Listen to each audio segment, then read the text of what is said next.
사람은 강한 것 같은데 참 약합니다. 세월 앞에 장사 없다고 나이 70만 넘으면 다 노인이 되지요. 실제로 약한 것이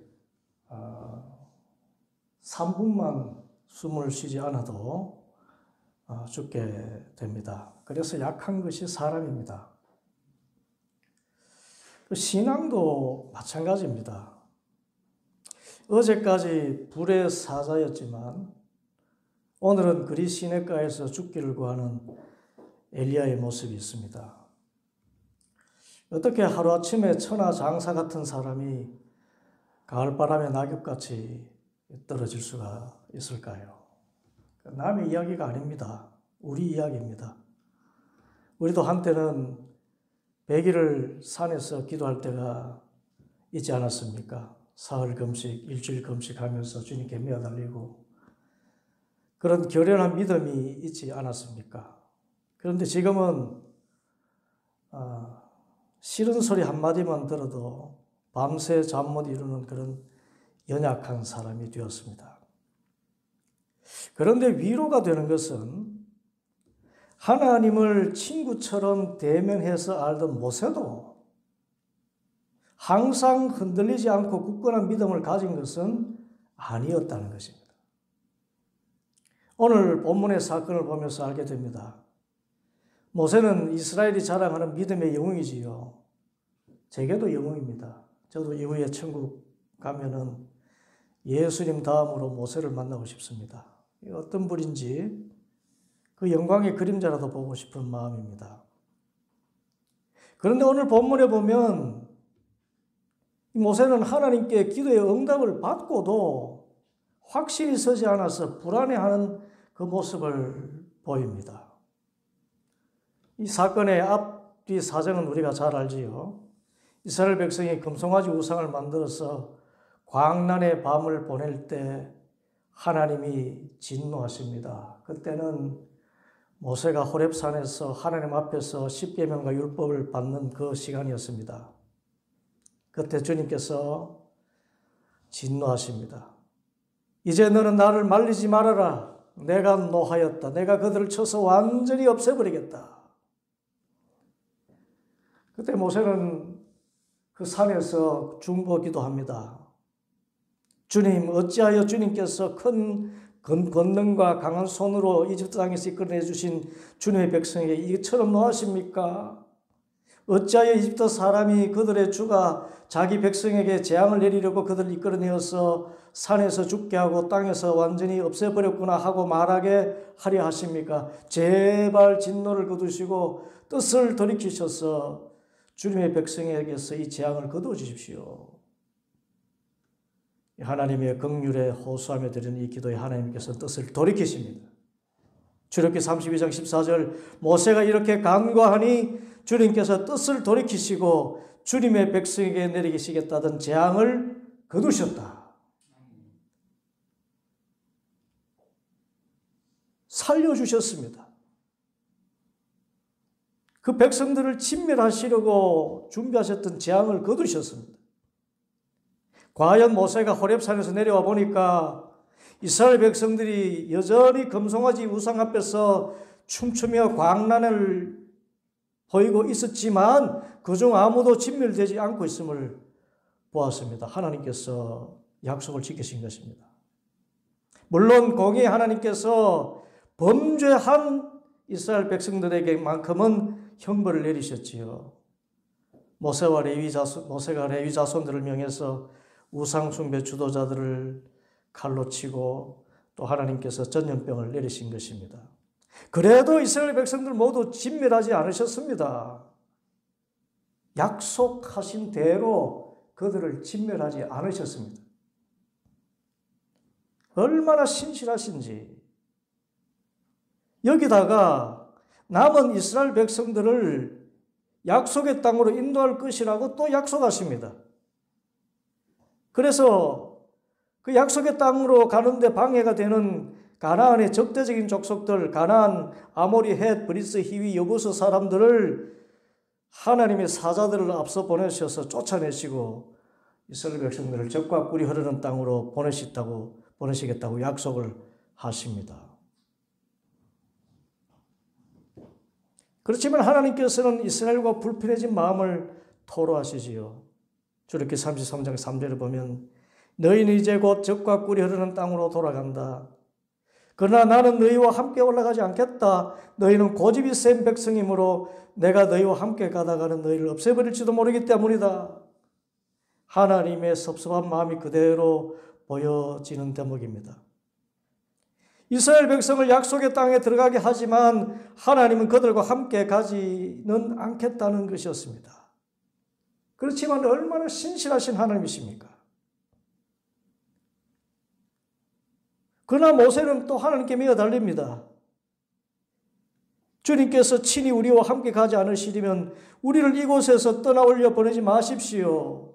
주님께서 우리와 함께 가지 않으시려면 주님께서 주님의 백성이나 저를 좋아하신다는 것을 사람들이 어떻게 알 수 있겠습니까? 주님께서 우리와 함께 계심으로 저 자신과 주님의 백성이 땅에 있는 모든 백성과 구별되는 것이 아닙니까? 다시 한번 하나님의 긍휼에 호소하는 간절한 기도를 드립니다. 그러자 하나님께서 또 다시 뜻을 돌이키십니다. 17절 말씀, 주님께서 모세에게 말씀하셨다. 내가 너를 잘 알고 또 너에게 은총을 베풀어서 네가 요청하니 모든 것을 다 들어주마. 몇 번째입니까? 기도를 들어주신 것이 벌써 두 번째입니다. 이 사건만 봐도 두 번째입니다. 모세의 기도를 들으시고 다시 한번 뜻을 돌이키셨어요. 내가 이스라엘 백성들과 함께 가겠다. 분명히 말씀하셨습니다. 두 차례나 그 증거를 보여주셨습니다. 이렇게 하나님께서 말씀을 하셨는데도 불구하고 모세는 감사 대신 다시 한번 하나님께 요청합니다. 뭐라고 기도합니까? 함께 읽습니다. 18절입니다. 그때에 모세가 저에게 주님의 영광을 보여주십시오 하고 간청하였다. 뭘 보여달라고요? 주님의 영광을 보여주십시오. 지금 두 차례나 하나님께서 그 뜻을 돌이키시고 또 약속의 말씀을 주셨는데도 그만큼 하나님이 신실하심을 알고도 모세가 또다시 하나님께 요청한 것입니다. 저에게 주님의 영광을 보여주십시오. 뭐라고 해석해야겠습니까? 모세의 믿음의 연약함입니다. 모세가 불안한 것입니다. 하나님께서 약속하셨지만 저 불안합니다. 그러니까 제가 불안해하지 않도록 확실한 증거를 보여주십시오. 주님의 영광을 보여주심으로 제게 증거가 되게 해주십시오. 이 요청을 들은 하나님의 마음이 어땠겠습니까? 모세도 어쩔 수 없는 인간이구나. 저 범죄한 이스라엘 백성들의 그 연약한 만큼이나 모세도 그 연약한 본성을 가지고 있구나 생각하지 않으셨겠습니까? 그래서 모세에게 하나님께서 섭섭해 하셨을까요? 아니면 긍휼히 있었을까요? 여러분, 우리가 믿음 생활하면서 언제나 확실히 붙들 것은 나의 믿음이 연약해져도 하나님은 책망하지 않으시고 내 연약함을 아시고 나를 항상 이해하시고 언제나 신실하게 그 약속하신 것을 이루어 주신다는 사실입니다. 오늘 본문에서 모세가 주님의 영광을 보여주셔야 제가 믿겠습니다 라고 요청할 때 그 하나님의 약속의 말씀을 듣고도 불안해하는 그 모습 바로 우리의 모습이지요. 그래서 우리는 위안을 받습니다. 아, 모세도 우리와 같이 연약한 사람이었구나. 그리고 또 힘을 얻습니다. 그 모세에게 증거를 보여주신 하나님께서 나에게도 내가 믿음이 약해서 흔들릴 때 주님 증거를 보여주십시오 하면은 증거를 보여주실 줄 믿습니다. 책망치 않으시고 증거를 보여주십니다. 그러면 모세가 왜 많은 요청사항 가운데 주님의 영광을 보여주십시오 기도드렸을까요? 첫째로 그것은 하나님의 영광은 하나님의 참된 모습이기 때문입니다. 하나님의 전 존재가 영광입니다.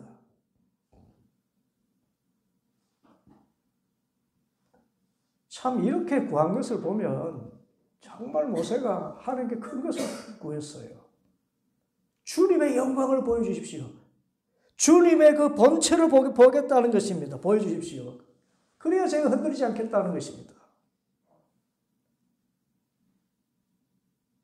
출애굽기 3장 4절에서 모세는 이미 하나님의 영광을 봤습니다. 떨기나무에 붙은 불을 보고서 이를 신기하게 여겨서 보려고 갈 때 하나님께서 말씀하시죠. 모세야, 모세야, 예, 제가 여기 있습니다. 가시떨기에 불이 붙었지만 소멸되지 않는 그 신기한 현상, 그것은 연약한 이스라엘 백성과 불과 같은 능력으로 함께 하시는 하나님, 그렇지만 이스라엘 백성을 결코 진멸하지 않으시는 사랑의 하나님이심을 보여주신 것입니다. 불 가운데 영광을 나타내셨어요. 뿐만 아니라 출애굽기 33장 11절에서는 주님께서는 마치 사람이 자기 친구에게 말하듯이 모세와 얼굴을 마주하고 말씀하셨다. 여러분, 어찌 사람이 하나님을 친구처럼 얼굴을 마주하고 말할 수 있습니까? 이 정도로 하나님의 영광을 이미 보았습니다. 그런데 어찌해서 모세가 다시 하나님께 주님의 영광을 보여주십시오 라고 말합니까? 그것은 지금까지 모세가 본 하나님의 영광은 간접적인 영광이었기 때문입니다. 가시떨기에 붙은 불처럼 상징적으로 하나님의 영광을 본 것이고, 또 하나님과 얼굴을 마주하고 대화했다는 그 말씀도 이것은 하나님의 음성을 듣고 대화를 나눈다는 의미이지 하나님의 본체의 모습을 보았다는 말이 아닙니다. 이 말씀은 이전에는 꿈과 환상으로 보여주신 하나님께서 말씀으로 직접 모세에게 들려주셨다는 의미에서 얼굴을 대하여서 친구처럼 마주하였던 사람이라 그렇게 표현한 것입니다. 그렇지만 하나님의 본체의 모습을 보여주진 않았습니다. 간접적인 영광입니다. 그래서 모세는 확신이 흔들릴 때 그 확신의 보정으로서는 지금까지 간접적으로 보여주신 하나님의 영광 말고 하나님의 본체의 모습을 보여달라고 요청한 것입니다. 어마어마한 요청입니다.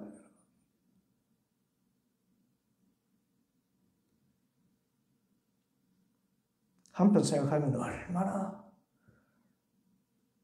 이스라엘 백성들을 이끌고 갈 자신이 없었던지, 하나님이 함께 하셔야만 이스라엘 백성들이 목이 곧은 이스라엘 백성들이 이끌어갈 수 있을 텐데 하나님께서 이 진노하셔서 또 중간에 또 진멸해 보시면 어떠실까? 이런 염려가 있는 것입니다. 그래서 하나님의 본체의 모습을 저에게 보여주셔야 제가 흔들리지 않고 믿겠습니다. 우리도 그렇게 기도를 많이 드립니다. 정말 하나님이 살아 계시다는 것이 확실히 흐려집니다. 하나님이 살아 계시다면 어떻게 이런 일이 있을 수 있는가? 그때 기도하지요. 하나님 살아 계시다면 그 증거를 보여주십시오. 제가 귀로만 듣던 하나님이 아니라 눈으로 보게 해주십시오. 하나님을 보여주십시오. 이런 차원에서의 기도입니다. 하나님 자체를 보여주십시오.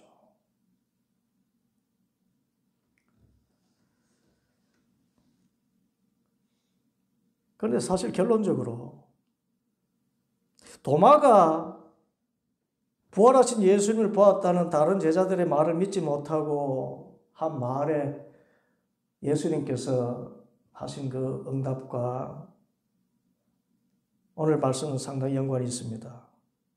도마가 이렇게 말하지요. 요한복음 20장에 보면 다른 제자들이 그에게 우리는 주님을 보았소 하고 말하였으나 도마는 그들에게 나는 내 눈으로 그의 손에 있는 못자국을 보고 내 손가락을 그 못자국에 넣어보고 또 내 손을 그의 옆구리에 넣어보지 않고는 믿지 못하겠다. 그렇게 말했다. 우리도 주님의 옆구리에 내 손을 넣어보아야 주님이 십자가에 못 박히셨다가 보라신 것을 믿겠다 하는 때가 있지 않았습니까? 그런데 도마의 이 의심에 대해서 예수님은 어떻게 하셨습니까? 요한복음 20장 26절 보면은 도마의 그 요청을 다 들어주셨어요. 여드레 뒤에 제자들이 다시 집안에 모여 있었는데 도마도 함께 있었다. 문이 잠겨 있었으나 예수께서 와서 그들 가운데로 들어서셔서 너에게 평화가 있기를 하고 인사말을 하셨다. 그리고 나서 도마에게 말씀하셨다.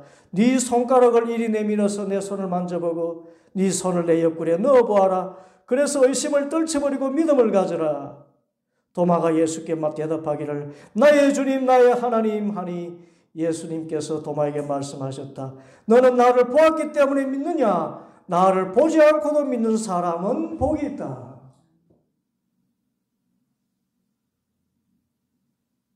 예수님께서 친히 도마에게 나타나셔서 그 옆구리의 상처를 보여주시고 도마의 손을 그 옆구리에 넣어보라. 그래서 네 의심을 떨쳐버리고 믿음을 가져라 말씀하셨습니다.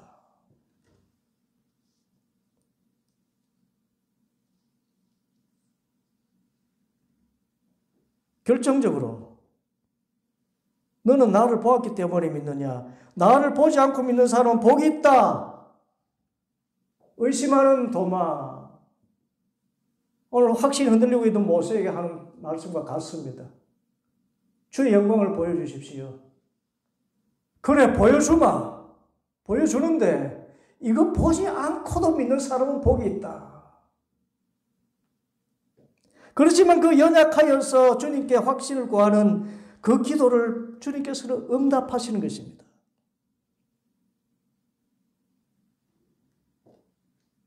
오늘 모세 요청에 대해서도 하나님은 같은 말씀을 하십니다. 19절, 20절 주님께서 대답하셨다.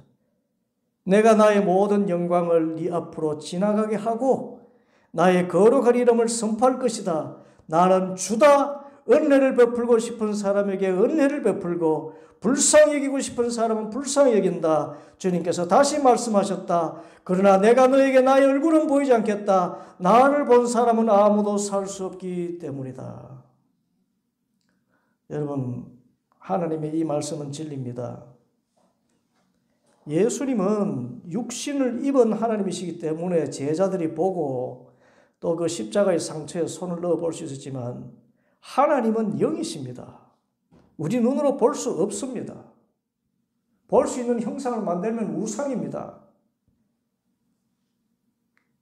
그런데 우리가 하나님을 보고는 살 수 없습니다. 왜냐하면 하나님은 영이시며 완전한 빛이시고 어둠이 조금도 없으신 절대 선이신 하나님이시기 때문입니다. 우리가 태양을 맨눈으로 보면 눈이 실명되듯이 죄가 없으신 완전하신 하나님의 본체를 우리가 육신의 눈으로 볼 수도 없거니와 본다면 그 빛에 어둠이 삼키듯이 소멸될 수밖에 없는 것이 우리들입니다. 그런데 긍휼이 무한하신 하나님은 모세의 연약함을 긍휼히 계셔서 하나님의 영광을 보여주겠다고 약속하신 것입니다. 그 영광을 보여주시면서 또 모세를 진멸시키지 않는 그 방법으로 그 영광을 보여주시는 거예요. 21절 23절입니다. 주님께서 말씀을 계속하셨다. 너는 나의 옆에 있는 한 곳 그 바위 위에 서 있으라. 나의 영광이 지나갈 때에 내가 너를 바위 틈에 집어넣고 내가 다 지나갈 때까지 너를 나의 손바닥으로 가리워 주겠다.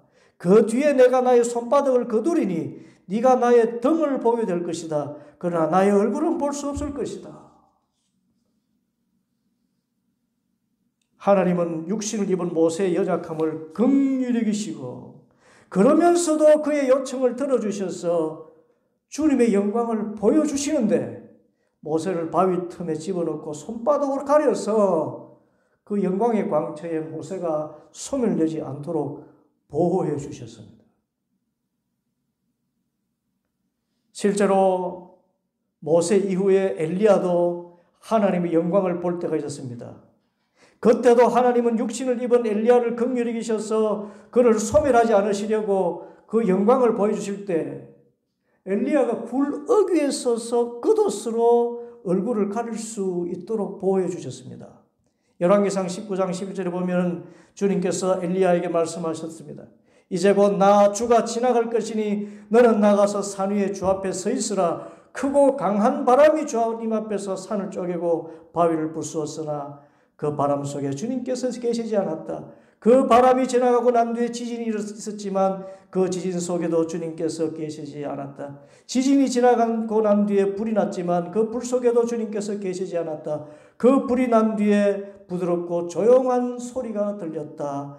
엘리야는 그 소리를 듣고서 외투자락으로 얼굴을 감싸고 나가서 동굴 어귀에 섰다. 바로 그때 그에게 소리가 들려왔다.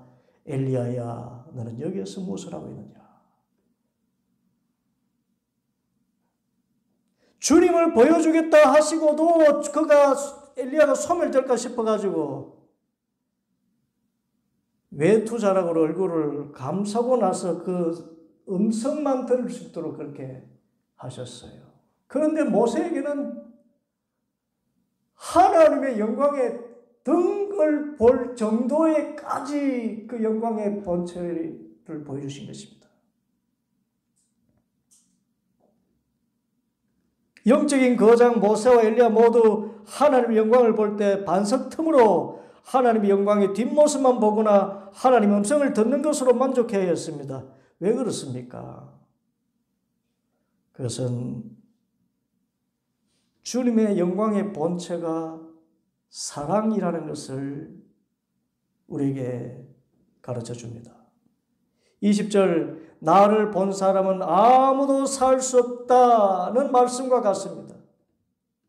하나님은 사랑이십니다.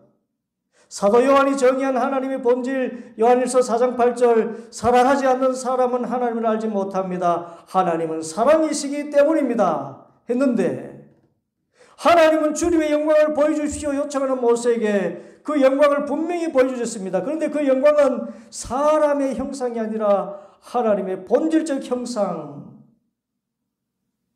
사랑이었습니다. 영이신 하나님께서 나타내신 그 영광의 본체는 사랑이었던 것입니다. 모세를 소멸시키지 않는 그 사랑. 하나님의 약속에도 흔들리고 이미 얻은 증거에도 흔들리는 모세에게 더 이상 흔들리지 말라고 보여주신 하나님의 영광의 확실한 증거는 바로 사랑이었던 것입니다. 육신을 입은 초라한 인간 모세에게 천지를 창조하신 영원 무궁하시고 전능하신 하나님이 그에게 자신을 나타내신 그 사랑, 그를 소멸하지 않으시면서도 그에게 확신을 주시기 위해서 보여주신 그 증거는 한마디로 긍휼과 사랑이었던 것입니다. 그것을 하나님께서 친히 말씀하셨어요. 19절, 내가 나의 모든 영광을 네 앞으로 지나가게 하고 나의 거룩한 이름을 선포할 것이다. 나는 주다. 은혜를 베풀고 싶은 사람에게 은혜를 베풀고 불쌍히 여기고 싶은 사람을 불쌍히 여긴다. 이 가운데 내가 미워할 사람을 미워하겠다는 말씀이 있습니까? 하나님의 영광을 보여주겠다고 하신 말씀 안에 은혜 베풀고 불쌍히 여기겠다는 말씀밖에 없습니다. 여기서 또 은혜를 베푼다, 불쌍히 여긴다는 말씀의 주체는 하나님이십니다. 이 말씀은 은혜 받을 만한 사람에게 은혜를 베푼다는 말도 아니고 불쌍히 여긴 받을 만한 사람을 불쌍히 여긴다는 말씀이 아니라 무조건적으로 모든 사람에게 하나님께서 은혜 베푸시고 사는 모든 사람에게 차별 없이 은혜와 긍휼을 베푸신다는 것입니다. 한마디로 하나님은 그 본체가 은혜와 긍휼이라는 것입니다. 그런데 그 사랑과 긍휼이 너무너무 커서 우리같이 죄를 품고 사는 우리 인간들, 기껏해야 자기 가족 정도밖에 사랑하지 못하는 그런 한계에 있는 인간들이 그 사랑 앞에 서면 그 영광에 눌려서 소멸될 수밖에 없다는 것입니다. 마치 빛이 어둠에 삼키듯이. 어둠이 빛에 삼게 되죠. 그만큼 하나님의 본체는 사랑이라는 것입니다. 주님, 확실한 증거를 보여주십시오. 그때 그 증거는 다름 아닌 나는 주다. 은혜를 베풀고 싶은 사람에게 은혜를 베풀고 불쌍히 여기고 싶은 사람을 불쌍히 여긴다. 나는 너희를 사랑한다. 택한 백성을 버리지 않고 끝까지 사랑하겠다. 이 사랑의 약속, 그 증거였던 것입니다. 이처럼 우리가 섬기는 하나님은 절대 선하시고 절대 사랑이신 완전하신 하나님이십니다. 만일 이 하나님이 공의에만 완전했다면 우리는 모두 이미 멸절되고 말았을 것입니다. 모세가 하나님의 영광의 본체를 바로 보았다면 그는 이 땅에서 소멸되고 말았을 것입니다. 그러나 하나님의 영광은 영원한 사랑이기 때문에 모세가 진멸되지 않고 모세가 믿음이 흔들리는 그 순간에도 꾸짖지 않으시고 그 연약함의 믿음의 확정을 주신 그 본질이 바로 나는 너를 사랑한다 라는 말씀이었던 것입니다. 하나님의 약속이 이루어진 것들을 보고도 우리의 믿음은 약하여 자주 흔들립니다. 그러나 하나님께 증거를 보여달라고 하면 하나님께서는 보여줄 것이 하나밖에 없습니다. 그 본체를 보여주시는데 그것은 바로 내가 은혜 베풀 자에게 은혜 베풀고 긍휼히 여길 자를 긍휼히 여기겠다. 나는 사랑의 주다. 라는 그 음성인 것입니다. 하나님께서는 저와 여러분을 사랑하십니다. 얼마나 사랑하시는지 그 사랑 덩어리신 하나님께서 외아들 예수님을 십자가에 보내주시고 나의 죄를 대신해서 죽기까지 나를 사랑하셨습니다. 여러분, 하나님의 약속에 의심이 들 때 하나님의 사랑의 총체인 예수님의 십자가를 바라볼 수 있기를 바랍니다.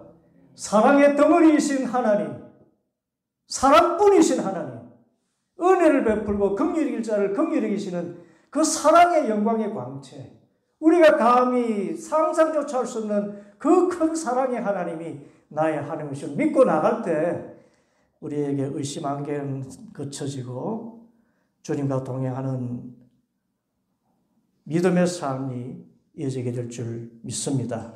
이 믿음 위에 굳게 서는 성도들 되기를 간절히 바랍니다. 기도하겠습니다.